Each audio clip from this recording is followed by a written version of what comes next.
Well, hey YouTube, this here is going to be held with a handheld camera, so it might shake a little bit, but I wanted to show you a little bit of work that I've done to the Fisher myself. I went to Voice of Music, and Gary Stork on there, I ordered a center spindle for it, for the changer. Got rid of that little single play spindle on there, the manual one. And it was I think a 455 CP for this particular turntable, which is MA65. And then I ordered the 436 SF 45 adapter for it. And as you can see, I've got the new spindle in there. And this 45 adapter, when I first got it, I couldn't figure out how the thing worked, because it wouldn't fit down onto the spindle or nothing. And I finally got it to go, and it just slips down like that. But you can see there's no mechanism in it like there is on the originals. It used to have a little nub back here that kind of slid up and down or whatever, and this one doesn't have that, but it still manages to work somehow. A problem I had with the turntable, when I did finally get the spindles on here where I could use the changer on it, I noticed was when I started it up and hit the reject button to get the first record to drop, when it would come over, it wouldn't come over. It would like, about that far of coming over all the way to the record.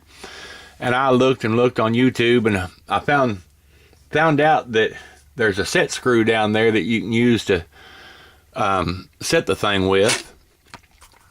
And I'll show you where it is on this model, since I haven't seen it on, I've seen it done on an older BSR turntable, but not one of this particular kind here. The older one had the wide curved tone arm and stuff like that. It was a British guy doing it, which makes sense. I mean, the turntables were originally made in Great Britain.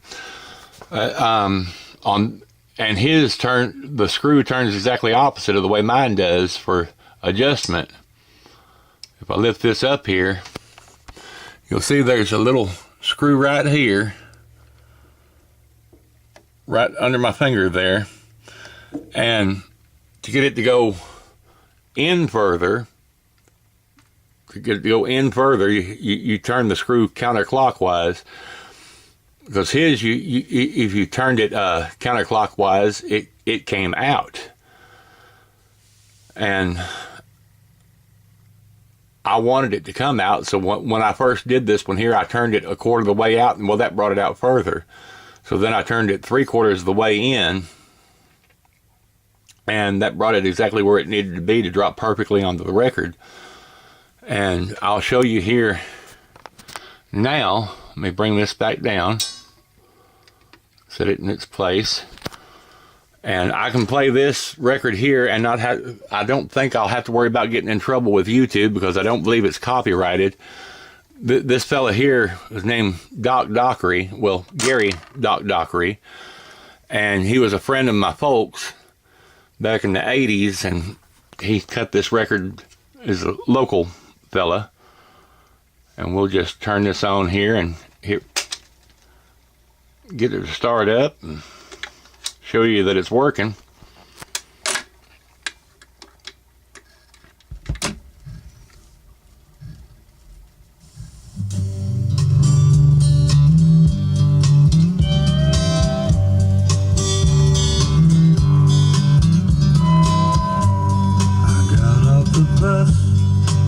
Down in Louisville, Kentucky. Oh, didn't it seem lucky to find my old friend? She came to the bench where I was sitting, said, Doc, it's been such a long time.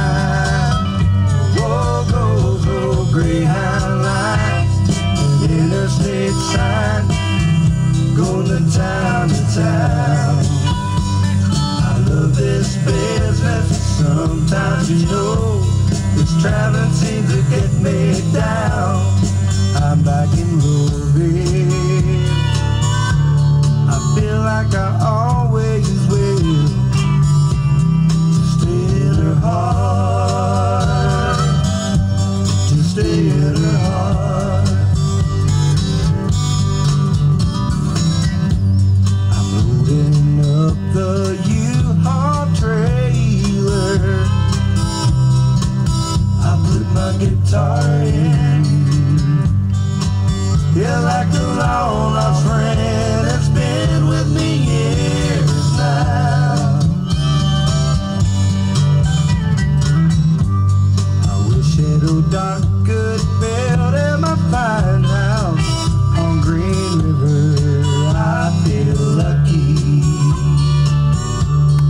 Back in Kentucky, my old friend, with my old friend. And I don't know if I can even sing the same way I guess. But everybody's got to have his own say. I feel lucky. I'm back in Kentucky with my old friend.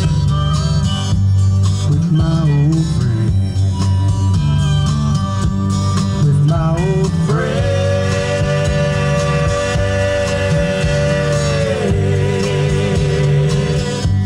With my old friend.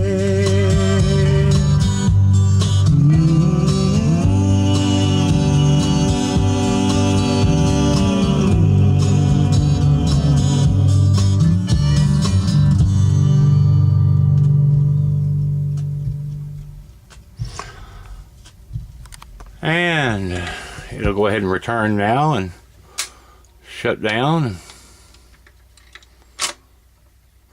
But now I can go ahead and place my stacks of 45s. And I did pick up a new album. I picked me up, let me get this up here, Eagles Greatest Hits. Bought that yesterday at Walmart. I've had it before, but I had it on CD, and I haven't had a copy of it in a good while, so I went on ahead and got that. But I'll make one more video of this thing, because I'm going to do one more thing to it. I bought some heavier gauge solid copper wire. The wire in the back there now is I believe 18 gauge, and it's solid copper on one side, and then it looks like it's aluminum on the other side for the ground. The wire that I bought is 16 gauge, and it's solid copper wire. And I also bought off of Amazon 2 tripod speaker mounts, where I can get the speakers up off the floor, have something to set them on, and they're adjustable mounts made by Pile, I believe. But I'll be putting them on either side of the room, so I'll get more of the stereo sound to it. And after I get that done, I'll make a video of that, and then that'll be the last video I'll make of this Fisher here, and go on to something else. But right now, this is Gary signing off, and thanks for watching.